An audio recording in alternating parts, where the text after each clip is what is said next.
guys! Kumusta? Welcome to our YouTube channel. Kumusta na po ang lahat? Luzon, Visayas at Mindanao. Long time no see po sa ating mga taga-subaybay. Kumusta na po? Sana nasa mabuting kalagayan kayo habang nanonood sa ating video ngayon. So for today's video guys, isa itong tips or isang manifestation or isang paraan ito para ma-attract natin ang magandang kinabukasan, magandang buhay, no? Kasi lahat po tayo guys ay nangangarap po na gumanda ang buhay. Okay?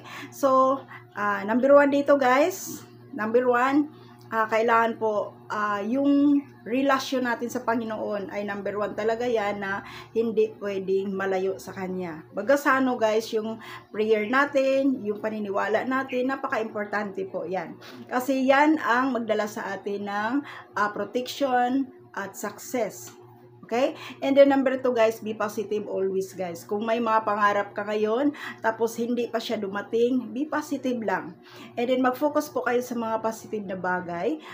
Hindi naman mawala sa atin na magkaroon ng problema. Normal lang yan.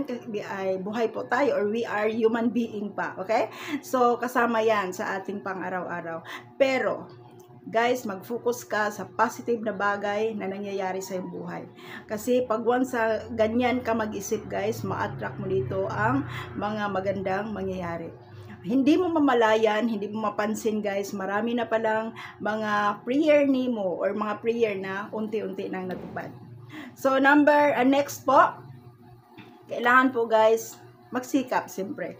Magsikap po tayo, manalangin po tayo, magdasal po tayo palagi. Yan po ang pinaka-importante po. Sipag at tiyaga. Kasi pag ikaw isang masipag, lapitin ka talaga ng swerte guys. Okay? Lalo pa pag samahan mo ito ng prayer at positive na isip. Ito ang magdala sa iyo ng success, tagumpay. Kaya kung ikaw ngayon nahirapan ka at marami kang mga dasal na hindi pa dumating, be positive po. And then, continue na magtrabaho, continue na mag-pray, magdasal, kasi darating yan sa iyo sa tamang panahon. Ako guys, sharing lamang, ang dami na pong dumating sa akin na hindi ko po ini-expect. Dati, iniisip ko lang, tapos unti-unti lang dumating. Yung iba, talagang nangyayari na. No? So, sino bang mag-akala na darating yun? Sa edad ko naman yun. Okay? So, ako ay nagpapasalamat talaga sa Panginoon. Pero hindi ko talaga makalimutan guys, tinakausap ko talaga yung ulap. Dati guys, kahit nasa nakaupo ako, tinitingnan ko yung ulap. Parang kinakausap ko po, no? At sana po mangyayari itong mga prayer ko. Yeah? So, talagang effective siya. Okay? So, kaya kung ikaw ngayon nahirapan at marami kang mga problema, be positive.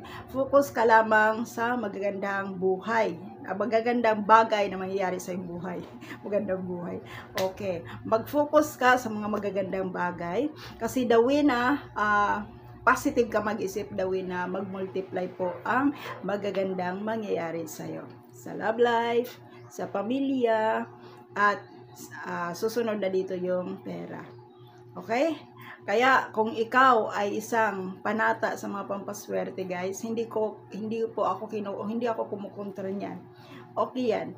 Pero samahan ito ng prayer, time na dasal, pananalig sa ating mahal na Panginoon, pinaka number 1. And then kung mayroon po tayong mga pagkakamali guys, kailangan isurrender natin sa Kanya kaagad para hindi siya magbigay sa atin ng hadlang or harang po sa mga prayer natin. Kasi once kasi na may mga bagay po tayo na alam po natin na mali pero patuloy pa rin natin ginagawa, iyon po ay dahilan kung bakit yung mga dasal natin, mga prayer natin hindi pa sinagot. So, may mga paraan.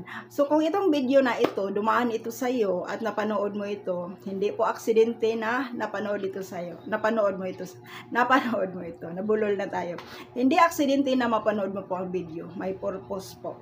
Baka pinarating ito sa iyo, ginamit lamang ako para bang mamulat ka. Okay? So, be positive guys and then focus sa good things na mangyayari sa iyo. And then, trabaho lang. Trabaho, and then kung wala kang trabaho ngayon, ipagdasal po natin na makatagbo ka ng trabaho. So, pwede kang magtinda-tinda kahit konti lang, yung ganyan po. Kasi guys, marami pong gumanda ang buhay at na hindi natin yan subukan, okay? So, again, be positive lamang palagi guys. Then, trabaho, focus sa iyo pong pangarap. Hanggang dito na lang po. Maraming salamat po sa inyong lahat guys. At ulitin ko po, positive, prayer, at sipag at tiyaga. Yun ang magiging puhunan mo.